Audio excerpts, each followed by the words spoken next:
এই শহরে বসবাস করে মনে হয় যেন গ্রামের একটু ছোঁয়া পাই। আসসালামু আলাইকুম, কেমন আছেন সবাই?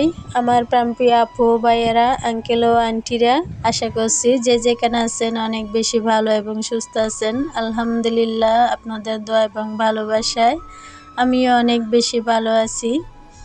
কাছে দূরে যে যেখান থেকে বসে আমার এই ভিডিওটা দেখা শুরু করেছেন সবাইকে জানাই অসংখ্য অসংখ্য ধন্যবাদ। এই শহরে বসবাস করে মনে হচ্ছে যেন অনেকটা গ্রামের ছোঁয়া পাই। আমার যে বাসার পাশে একটা খালি জায়গা আছে, তো সেখানে আমি কিছু শাক সবজি গাছ লাগিয়েছি।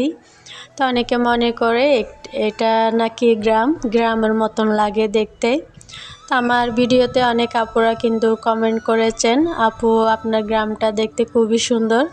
আসলে এটা গ্রাম না, এটা হচ্ছে শহর। আর আমি যে বাসায় থাকি, বাসার পাশে একটা খালি জায়গা আছে, তো সেখানে আমি কিছু শাকসবজি গাছ লাগিয়েছি আর কি। আর অনেকে বলে পরিবেশটা নাকি গ্রামের মতন দেখতে। আর আমি কিন্তু এখানে কিছু শাকসবজি লাগিয়েছি, তো মাশাআল্লাহ এখানে অনেক ভালো হয় শাকসবজি। আমি যেহেতু গ্রামের মেয়ে, সেজন্য আমি সব সময় চাই একটু গ্রামের ছোঁয়া পেতে। আর আমার কাছে কিন্তু গ্রামের পরিবেশ খুবই ভালো লাগে। আমার হাজব্যান্ড যেহেতু শহরে থাকেন, জব করেন, তো আমাদেরও থাকতে হয় আর কি। আর যেখানে জব করেন সেখান থেকে আমার হাজব্যান্ডকে বাসা দেওয়া হয়েছে, তো আমাদের আর বাসা ভাড়া দিতে হয় না। তো বাসার পাশে এই খালি জায়গাটা পড়ে আছে, তো সেখানে পরিষ্কার করে আমি কিছু শাকসবজি গাছ লাগিয়েছি। আর আমি কিন্তু কিছু দেশি মুরগিও লালন পালন করি। আর আমাদের মতন যারা গৃহিণীরা আছেন, ঘরে বসেও কিন্তু আমরা অনেক টাকা ইনকাম করতে পারি, ছোটোখাটো অনেক কিছু করতে পারি সংসারের কাজে ফাঁকে ফাঁকে। আর আমার কাছে কিন্তু এরকম কাজগুলো অনেক ভালো লাগে। আর এখান থেকেও আমি অনেক টাকা ইনকাম করতে পারি মাসে, হয়তো অল্প হলেও আমার কাছে অনেক বেশি, কারণ আমি ঘরে বসে সংসারের কাজে ফাঁকে ফাঁকে আমি কিন্তু এই কাজগুলো করতে পারি। আর বাইরেও কিন্তু যাওয়া লাগে না। আর আমরা নারীরাও কিন্তু ঘরে বসে অনেক কিছু করতে পারি, অনেক টাকাও ইনকাম করতে পারি। এখন কিন্তু অনলাইনের যুগ, আর এখন নারীরা কিন্তু বসে থাকে না, অনলাইনে ব্যবসা করে কিন্তু অনেক স্বাবলম্বী হচ্ছে। আর আমাদের মতন যারা গৃহিণীরা আছেন, ঘরে বসে কাজের ফাঁকে ফাঁকে কিন্তু এরকম কাজগুলো করতে পারেন। যাদের আশেপাশে খালি জায়গা আছে বা ছাদ আছে, ছাদের মধ্যেও কিন্তু অনেকে মুরগি লালন পালন করে স্বাবলম্বী হচ্ছে। আর যারা আমার রেগুলার ভিডিও দেখেন, আমার ছাদে কিন্তু আমি দেশি মুরগি লালন পালন করি, তো সেখান থেকেও কিন্তু আমি কিছু টাকা পাই। আর আমি যেহেতু দেশি মুরগি লালন পালন করি, দেশি মুরগির ডিমও কিন্তু অনেক দাম, তো আমি মাঝে মধ্যে ডিম বিক্রি করি আর মুরগিও বিক্রি করি। আর এখান থেকে কিছু মাঝে মধ্যে আমি শাকসবজিও বিক্রি করি, তো এভাবে কিন্তু আমার কিছুটা মাসে আয় হয়। তো অনেক সময় দেখা যায় এই টাকাগুলো আমি ব্যাংকের মধ্যে রেখে দিই, কারণ আমার সংসারে তেমন খরচ করতে হয় না, যেহেতু আমার হাজব্যান্ডের টাকা দিয়ে আলহামদুলিল্লাহ আমাদের মোটামুটি চলে যায়। অনেক সময় দেখা যায় নিজের হাত খরচের প্রয়োজন হয়, তখন কিন্তু হাজব্যান্ড থেকে আর চাইতে হয় না। আর আমাদের মতন যারা মধ্যবিত্তরা আছেন, কিন্তু আমরা সব সময় চেষ্টা করতে পারি একটু টাকা জমিয়ে রাখতে, কারণ অনেক সময় দেখা যায় টাকার প্রয়োজন হলে কিন্তু কারো থেকে চাইলে পাওয়া যায় না। তাই প্রতিদিন 10 টাকা 20 টাকা হলেও যদি জমিয়ে রাখেন, তাহলে বছর শেষে কিন্তু অনেক টাকা হয়। ওই জমিয়ে রাখা টাকাগুলো কিন্তু একদিন উপকারে আসবে। তো যাই হোক, এদিকে কথা বলতে বলতে কিন্তু রান্নাটা বসিয়ে দিয়েছি। তো আজকে আমি সবগুলো গুছিয়ে তারপর রান্না করতে এসেছি। এদিকে আমি কলমি শাকগুলো ভাজি করে নিচ্ছি, আমার সবজি বাগান থেকে তোলা শাক, আর খেতেও কিন্তু অনেক ভালো লাগে।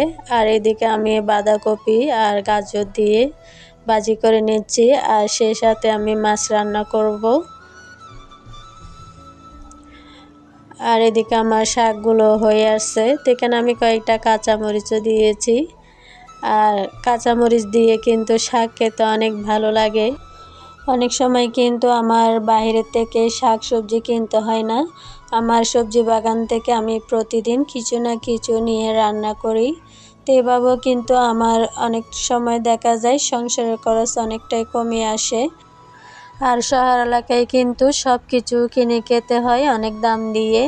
আর এখন কিন্তু প্রত্যেকটা জিনিসেরই কিন্তু অনেক দাম, তাই সব কিছু দাম দিয়ে কিনে খেতে হয়। আমার সবজি বাগানে কিন্তু আমি নতুন করে শিমের বীজ রোপণ করেছি। আলহামদুলিল্লাহ এখন কিন্তু চারা হয়েছে। তো যখন হবে ইনশাল্লাহ আপনাদের সাথে শেয়ার করব। যাই হোক, ভিডিওর পর্যায়ে এসে আমার প্রাণপ্রিয় আপু ভাইয়েরা যদি একটা লাইক দিতে ভুলে যান, প্লিজ একটা লাইক দিয়ে আমার পুরো ভিডিওটা কন্টিনিউ করবেন। আর দেখতে দেখতে যদি আমার ভিডিও কোনো অংশ ভালো লেগে যায় আপনাদের কাছে, অবশ্যই একটা সাবস্ক্রাইব করে আমার পাশে থেকে যাবেন। যারা অলরেডি দুটোটাই করে ফেলেছেন সবাইকে জানাই অসংখ্য অসংখ্য ধন্যবাদ। এদিকে কথা বলতে বলতে কিন্তু আমি বাঁধাকপি ভাজি করে নিচ্ছি, আর সেই সাথে আমি গাজর দিয়েছি।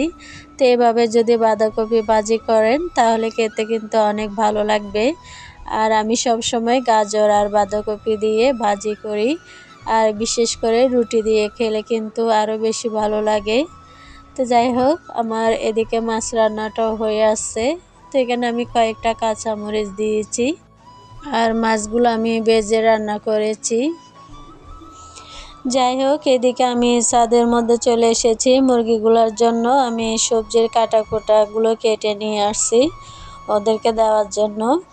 আর আমি দুপুরবেলা ওদেরকে শাক সবজি এগুলো কেটে দিই। অনেক সময় দেখা যায় শাক পাতাও কেটে দিই, ওরা কিন্তু অনেক মজা করে খায়। আর এভাবে কিন্তু আমি খুব কম খরচে মুরগি লালন পালন করি। আমার খরচ কিন্তু অনেকটাই কমে আসে। আমি কিন্তু খুবই চেষ্টা করি এভাবে ওদেরকে খাবার দিয়ে খাবারের খরচটা একটু কমে আনতে। আর এখন যেহেতু মুরগির খাবারের দাম কিন্তু অনেক বেশি, তো এভাবে যদি প্রাকৃতিকভাবে খাবার দিয়ে লালন পালন করা যায় তাহলে কিন্তু খরচটা অনেকটাই কমে আসে। আর মাস শেষে কিন্তু কিছু টাকা আয় করা যায়। তো এভাবে চাইলে আমরা সংসারের কাজের পাশাপাশি অনেক কিছু করতে পারি। আর কোনো কাজকে কিন্তু ছোট করে দেখতে নেই, ছোট থেকে কিন্তু আস্তে আস্তে বড় হয়। যাই হোক, এদিকে কিন্তু প্রচণ্ড বৃষ্টি নেমেছে, আর এই বৃষ্টির মধ্যে কিন্তু আমার মুরগিগুলো তেমন ভিজতে চায় না, ওরা সবাই ঘরের ভিতরে ঢুকে গিয়েছে। আর এদিকে প্রচুর পরিমাণের বৃষ্টি নেমেছে। তো যাই হোক, আজকের ভিডিওটা কেমন লেগেছে আপনাদের কাছে অবশ্যই কমেন্ট করে জানাবেন।